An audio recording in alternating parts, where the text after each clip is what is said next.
Hello friends, welcome back to my channel. Hope you all are doing good. প্রত্যেকটা মায়েরই tension থাকে যে বাচ্চারা নাকি তাদের টিফিন শেষ করে আসে না, আর বিশেষ করে নিউট্রিশন যায় না, কারণ তারা সবজি খেতে পছন্দ করে না। আমরাও যখন ছোট ছিলাম আমাদের ক্ষেত্রেও একই জিনিস হয়েছিল। সবজি খেতে ছোটোবেলায় কারোরই ভাল লাগে না। যত বড় হয় মানুষ তখন মানুষের মনে হয় সবজির মাহাত্ম্যটা বা ইম্পর্টেন্সটা তখন বুঝতে পারি। এখন আমরা যখন বুঝতে পেরেছি, তো এখন আমাদের ডিউটি বাচ্চাদেরকে কিভাবে ভুলিয়ে ভালিয়ে টিফিনে নিউট্রিশন অ্যাড করা যায়, তার সাথে তাদের মন পছন্দ করা জিনিসও তাদেরকে টিফিনে দেওয়া যায়। তো এই কয়েকটা যেগুলো আমি আজকে রেসিপি দিয়ে তোমাদেরকে শেয়ার করছি, সেগুলো কিন্তু তোমরা বাচ্চা বলো, হাজব্যান্ড বলো, সবাইকে টিফিনে দিতে পারো। তো আমি আমার হাজব্যান্ডকে সপ্তাহে 5 দিন ও অফিস যায়, 5 দিনের টিফিন কী দিই, আর বিভিন্ন জিনিস চেষ্টা করি সবটাই দেওয়ার মতো। শুধু পাস্তা চাউমিন খেলেই হবে না, সবটা নিউট্রিশন যাবে, এদিকে হেলদিও হবে, এরম জাতীয় জিনিস খেতে ভালো লাগবে সেটাই দেওয়ার চেষ্টা করি। তো প্রথমেই বলে রাখি, কয়েকটা বেসিক জিনিস আমি এখানে ইউজ করব। হয়তো তোমরা বলবে খুব বোরিং, বাট হ্যাঁ, আর ক্যাপসিকাম খুবই ভালো জিনিস, গাজর খুব ভালো, ক্যাপসিকাম ক্যালসিয়াম দেয়, গাজর চোখের জন্য কি ফেসের জন্য, হেয়ারের জন্য সবটাই ভালো। হ্যাঁ, তার সাথে হয়তো একটু আলু দিই। আমার বাড়িতে পেঁয়াজটাও খায় না খুব একটা, তাই জন্য পেঁয়াজ দিইনি। তোমরা চাইলে প্রত্যেকটা রেসিপিতে পেঁয়াজ অ্যাড করতে পারো। আমি উইদাউট পেঁয়াজে অনিয়নে কিন্তু আমি প্রত্যেকটা রেসিপি আজকে দেখাচ্ছি। যারা পেঁয়াজ খাও না তাদের জন্য এটা কিন্তু পারফেক্ট। তো প্রথমেই আজকে একটা দেখাবো, সেটা হলো সুজির ঝাল সুজি বা সুজির পোলাও। তো সুজিটাকে কি করে নিউট্রিশন দেওয়া যায়, সেটার জন্য আমি এখানে আলুর সাথে সাথে গাজর আর ক্যাপসিকাম একটু অ্যাড করে দিয়েছি। আর তোমরা চাইলে কিন্তু গাজর আর ক্যাপসিকাম একটুখানি কেটে ডিপ ফ্রিজ রেখে দিতে পারো, বা জিপলক চেনের মধ্যে কেটে একদম রেখে দিতে পারো তোমাদের সুবিধার জন্য। তো আমার এখানে খুব একটা অসুবিধা হয় না কাটাকুটি, তাই জন্য আমি দিনের দিন কেটে রাখি।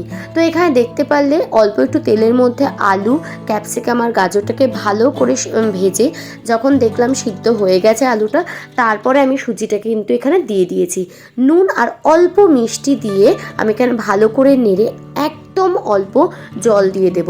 এটা যেহেতু ভাজা সুজি বা সুজির ঝাল সুজি বলো, যাই বলো, তাই জন্য জলটা কিন্তু পরিমাপ মতো অল্প দেবে, যাতে তাড়াতাড়ি হয়ে যায় জিনিসটা, এদিকে সিদ্ধ। তোমরা চাইলে এখানে গোটা সর্ষে আর কারি পাতা ফোড়ন দিয়ে তারপরে কিন্তু ভাজতে পারো আলু, ক্যাপসিকাম আর গাজরটাকে।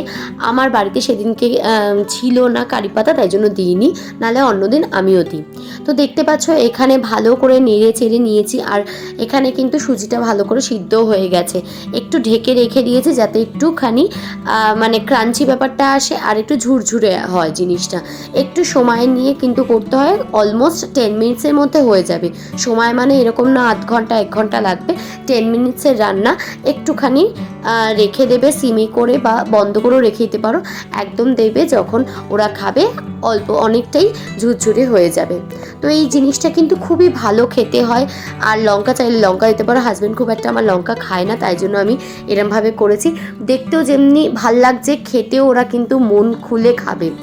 আর আশা করি তোমরা সবাই টিফিনে দাও, একটু ফ্রুটস দাও। তো আমার এখানে সেদিনকে শসা আর ওয়াটারমেলন ছিল, আমি কিন্তু এটা দিয়ে ফুলফিল করে ওকে দিয়েছি। ওর মোটামুটি 3টে বক্স যায়, একটা ও 4টে-5টার সময় ফ্রুটস খায়, তারপরে 6টার সময় একটু বিস্কিট খায়, তাই জন্য এখানে রাস্ক বিস্কিট দিয়েছি। আর মেট্রোতে ফেরার সময় ও বাকি টিফিনটা কিন্তু শেষ করে। তো আজকে যেহেতু আমি এখানে সুজি পোলাও দিয়েছি, তো মেট্রোতে আস্তে আস্তে কিন্তু বসেও সুজির পোলাওটা খাবে। তো এখানে আমি একটা চামচ দিয়েছি আর টিস্যু পেপার দিয়ে দিয়েছি, সুবিধা হবে। আর এবার আমার সবচেয়ে মজাদার কাহিনী হয়েছে, আমি কাঁটা চামচ দিতে ভুলে গেছিলাম। হঠাৎ করে আমার মনে পড়লো কি ওয়াটারমেলনটা খাবে কী করে, তারপরে সঙ্গে সঙ্গে আবার গিয়ে আমি ছোট্ট একটা কাঁটা চামচ নিয়ে কিন্তু আবার অ্যাড করে দিয়েছি। এখানে আমার তোমরা প্লিজ এটা ধরো না, আমার জিলেটের একটা ব্যাগ ছিল, তো নষ্ট করব, আলটিমেটলি ইন্ডিয়ান ওমেন আমি, তো ভাবলাম এখানেই ওকে দিই টিফিন বক্স। তো আমি এখানেই টিফিন বক্স সব ভরে দিয়ে দিই। এটা ছিল নেক্সট ডে একটা ক্লিপ। আগের দিন রাত্রিবেলা আমি সাবু ভিজিয়ে রেখেছিলাম, আর দিনটা ছিল আমার সোমবার। আর সোমবার আমি যেহেতু নিরামিষ খাই, তো সকালবেলা আমার লাঞ্চেও সাবুর পোলাও হয়ে যাবে আর ওকে টিফিনও দেওয়া হয়ে যাবে। তো সাবুটাকে ভালো করে আমি একটু ধুয়ে নিয়েছিলাম, তারপরে কড়ার মধ্যে অল্পখানি তেল দিয়ে একটু ঘি অ্যাড করেছিলাম, যেহেতু সাবু একটু টেস্টটা অন্যরকম করার জন্য ঘি দিয়ে দিয়েছিলাম। তারপরে সেম আলু, ক্যাপসিকাম আর গাজর, তোমরা চাইলে এখানে ব্রকলিও দিতে পারো, বিভিন্ন সবজি তোমরা অ্যাড করতে পারো। আমার বাড়িতে যেটা যখন থাকে আমি সেটাই দিই। আর এখানে আমি একটা টিপ শেয়ার করব, প্লিজ আমার মতো স্টিলের কেউ কড়াইতে করো না। আমি সেদিনকে খুব ভুল করেছিলাম, স্টিলের কড়াইতে করে পুরো নিচে লেগে গেছিলো। এর থেকে বেটার তোমরা ননস্টিকের যে কোনো কড়াইতে কিন্তু এটা করো। তো আমি এখানে বেশি কিছু করিনি, যেহেতু ঘিয়ের ফ্লেভারটা অসাধারণ লাগছিল, আমার গন্ধটাই ভালো লাগছিল।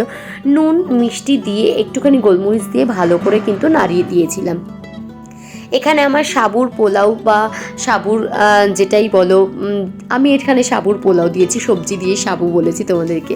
তো যাই হোক, আমার এখানে কমপ্লিট হয়ে গেছে। তো অভিলাষকে আমি এখানে দিয়ে দিয়েছি। আর আমার সেদিনকের ক্লিপটা নেওয়া হয়নি যে অভিলাষকে টিফিনে কী কী লাঞ্চের একটা ক্লিপ শেয়ার করে দিয়েছি তোমাদের সাথে। খুবই ভালো খেতে হয়, একটু অন্য ধরনের খেতে হয়। সাবু মাখা ভাল লাগে না, সাবুর পোলাও, সাবুর খিচুড়ি অনেকেই খেয়েছো, কিন্তু এরমভাবেও কিন্তু সাবুটা ভালো লাগে।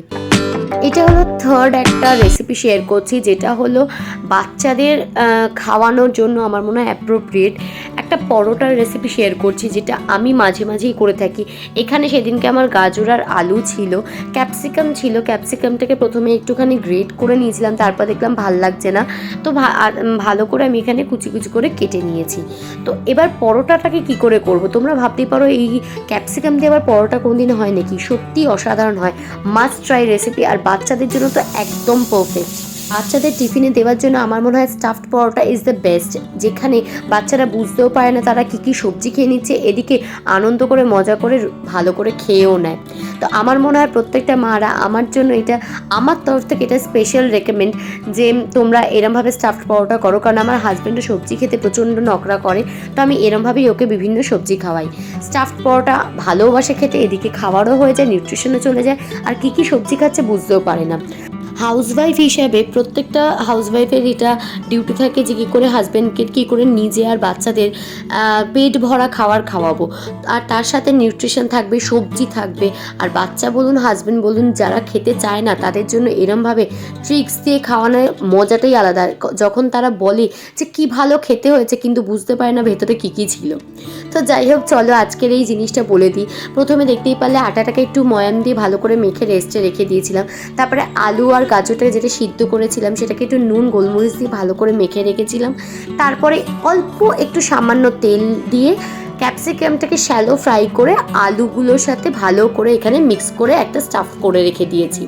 এবার আটা রেস্টিং মোড হয়ে গেছে অলমোস্ট। আমি এখানে 15 to 20 মিনিটস পেয়েছিলাম রেস্ট দেওয়ার জন্য। তো তারপর আমি এখানে লেচি কেটে নিয়েছি, 4টে লেচি হয়েছিল। তারপরে এখানে আমি ছোট্ট একটা নৌকোর মতো করে নিয়ে নিজের হাতে এবার আমি স্টাফিংগুলোকে চামচের মাধ্যমে একটুখানি প্রেস করে হালকা হালকা এরমভাবে কিন্তু পুরো শেপে নিয়ে আসবো।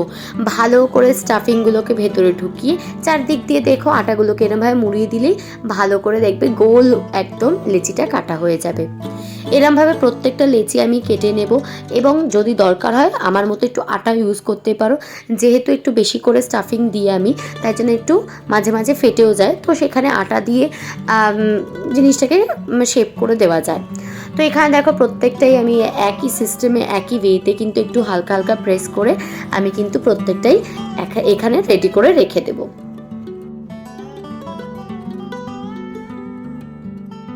স্টাফড পরোটা অনেকেই বেলতে গিয়ে শুনেছি আমি যে বেরিয়ে যায় বা ফেটে যায়। আমার মনে হয় এই ট্রিক্সটা একটু অ্যাপ্লাই করো। আগেই ভালো করে লেচিটা কেটে হাত দিয়ে প্রেস করে না একটুখানি স্প্রেড করে নেবে, তাহলে সব জায়গায় সমানভাবে স্টাফিংগুলোও ছড়িয়ে পড়বে। তারপরে হালকা হাতে বেলনিটাকে দিয়ে কিন্তু বেলতে হবে, খুব প্রেশার দেবে না। আর এখানে দেখো তারপরে আর অনেকেই বলতে পারো যে ক্যাপসিকামটা কি দেখা যাচ্ছে, আমার মনে হয় একটু দেখা না গেলে স্টাফ পরোটা ভালো লাগবে না খেতে। একদম লো সিমে রেখে দু পিঠেই অল্প অল্প করে তেল দিয়ে আমি ভালো করে এখানে পরোটাটাকে কিন্তু সেঁকে নেব। ধৈর্য ধরে একটু শেখো, কারণ যতটা পরোটা তোমরা ভালো করে শেখবে ওপরটা একটু ক্রাঞ্চি ভাব আসলে খেতে খুব ভাল লাগে। আর এই রেসিপিটা কিন্তু আমার মনে হয় একদম ডায়েটের যারা করছো তাদের জন্য একদম অ্যাপ্রোপ্রিয়েট, কারণ এখানে কিন্তু একদম অল্প তেল ইউজ করা হয়েছে আর ভেতরে কিন্তু পুরো একদম সবজিতে স্টাফ করা। যারা ডায়েট করছো এই মুহূর্তে তারা কিন্তু এটা লাঞ্চ হিসাবেও নিতে পারো। দুটো পরোটা একটু রায়তার সাথে একটু টক দইয়ের সাথে কিন্তু তোমরা ইজিলি খেতে পারো, তোমাদের জন্য পারফেক্ট। আর এমনিতেও আমি চেষ্টা করি প্রত্যেকটা খাবার যেন আমার নিউট্রিশন ভরা, হেলদি এবং টেস্টি হয়, যেটা শরীরের পক্ষে ভালো, কারণ সবসময় খুব একটা তেল দিয়ে রান্না করাটা কিন্তু শরীরের পক্ষেও ঠিক না। আর আমার হাজব্যান্ডের যেহেতু একটু লিভারের ফ্যাটি লিভার যেহেতু ওর, তাই জন্য আমি চেষ্টা করি সবসময় অল্প তেলে কিভাবে রান্না করে ওকে মানে টেস্টি একটা রান্না সার্ভ করা যায়। তো আর হাউসওয়াইফ মানে প্রত্যেকটা হাউসওয়াইফের লাইফই হলো এরকম একটা লাইফ যেখানে তাদের এক্সপেরিমেন্ট করতে হয় ফ্যামিলিকে হ্যাপি করার জন্য। প্রত্যেক দিন তাদের একটা এক্সপেরিমেন্ট ডে চলে। এক্সপেরিমেন্টাল ডেতে তাদের প্রত্যেকটা সবজি নিয়ে কি খাবার নিয়ে এক্সপেরিমেন্ট করে করে হাজব্যান্ড এবং চাইল্ড যাদের বাচ্চা আছে তাদেরকে হ্যাপি করতে হয়।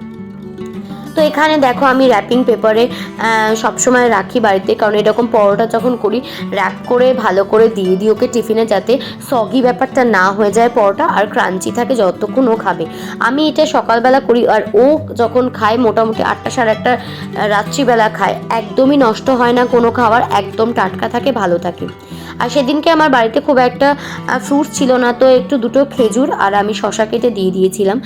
আর যেহেতু মেট্রোতে বসে খায় তাই জন্য ওর জন্য আমার মনে হয় stuffed paratha is the best. আর সাথে দুটো বিস্কিট দিয়ে দিয়েছে। তো আজকে টিফিন বক্স আমার ডান। তো নেক্সট আমি টিফিন বক্সের রেসিপি নিয়ে চলে এসি। পরের দিনের ক্লিপ দেখতে পাচ্ছ যেখানে আমার সসেজ ছিল, লিপসিদিরা দিয়েছিল। তো সেই সময় সসেজটা আমি ফ্রাই করছিলাম। এবার সবসময় একই জিনিস ওই গাজর, বিনস বা আলু, ক্যাপসিকাম এগুলো দিয়েই করবো, তার সাথে একটু অন্য কিছু দিলে মনে হয় ভাল লাগে। এইগুলো মাথায় রেখে রেখে ওই যে বললাম একটু আগে এক্সপেরিমেন্টাল লাইফ আমাদের প্রত্যেকটা হাউসওয়াইফের। তো সেদিনকে ভাবলাম সসেজ আমরা ব্রেকফাস্টে একটু খাচ্ছি, তো একটা সসেজ আমি রেখে দিই এরকম স্লাইড করে কেটে কেটে, যেটা আমি পাস্তার সাথে অ্যাড করে দিতে পারবো। তো আজকে আমি ওকে টিফিনে দিচ্ছি একটু পাস্তা। তো একদিন একটু জাঙ্ক খেতে পারে, পাস্তাটা হয়তো খাওয়া উচিত না, বাট প্রতিদিন আর কী দেবো তোমরাই বলো, তো সবটাই মিলিয়ে মিশিয়ে দিই। তো এখানে অ্যাজ ইউজুয়াল আলু, ক্যাপসিকাম আর গাজর আমার থাকেই, তো ওগুলো দিয়েছি। তার সাথে আমি আজকে স্পেশাল অ্যাড করেছি হলো সসেজ।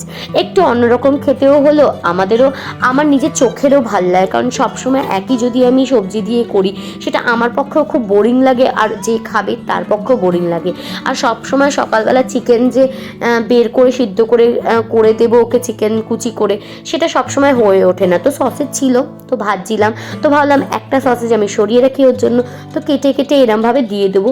ওর খেতেও ভাল লাগবে, আমারও শান্তি যে আজকে আমি একটু নতুন কিছুকে করে দিতে পারলাম। তো অ্যাজ ইউজুয়াল তোমরা এখানে কিন্তু চাইলে সস অ্যাড করতে পারো। ও যেহেতু সস ভালোবাসে না খুব একটা খেতে কোনো সসই, তাই জন্য ওর আমি পাস্তা চাউমিনে সস দিই না। তোমরা চাইলে এখানে পাস্তা সসও ইউজ করতে পারো, বা নর্মাল যেটা সোয়া সস, টমেটো সস আর চিলি সস সেটা অ্যাড করেও কিন্তু খেতে ভাল লাগবে। আমার হাজব্যান্ড কোনো রকমের সস দিয়ে খেতে ভালোবাসে না, একটু সাদা সাদা এরকম টাইপের ভালোবাসে, তাই জন্য ওকে করে দিলাম। আর আমার মনে হয় এরমভাবে তোমরা এটার সাথে একটু পাস্তা সস অ্যাড করলে স্পেশালি বেশি ভাল লাগবে। আমি ওকে অনেকবার বলি যে আমি একটু পাস্তা সস অ্যাড করি, বাট ও একদম খেতে চায় না। ওরা এরকম সাদা খেতেই ভালো লাগে, চাউমিন বলো পাস্তা বলো। তাই প্রত্যেকটা মানুষের টেস্ট আলাদা হয়, তো ও যেহেতু ওর টিফিনটা খাবে তাই জন্য ওর টেস্ট হিসাবে আমি করে দিয়েছি। আর তার সাথে এখানে অ্যাপেল, গ্রেপস আর দুটো খেজুর দিয়ে দিয়েছি আর দুটো বিস্কিট দিয়েছি। তো আশা করি আজকের ভিডিওটা তোমাদের পক্ষে একটু হেল্পফুল হবে লাঞ্চ বক্সের জন্য স্পেশালি। আর তোমরা অবশ্যই আমার কমেন্ট সেকশনে জানাবে তোমাদের ফ্যামিলি মেম্বার এতগুলো রেসিপির মধ্যে কোনটা বেশি ভালো খেয়েছে। তো আজকের ভিডিওটাকে এখানে এন্ড করলাম। Till then please do like, share, subscribe my channel. খুব ভালো থেকে সুস্থ থাকো। নেক্সট ব্লগে দেখা হবে। বাই।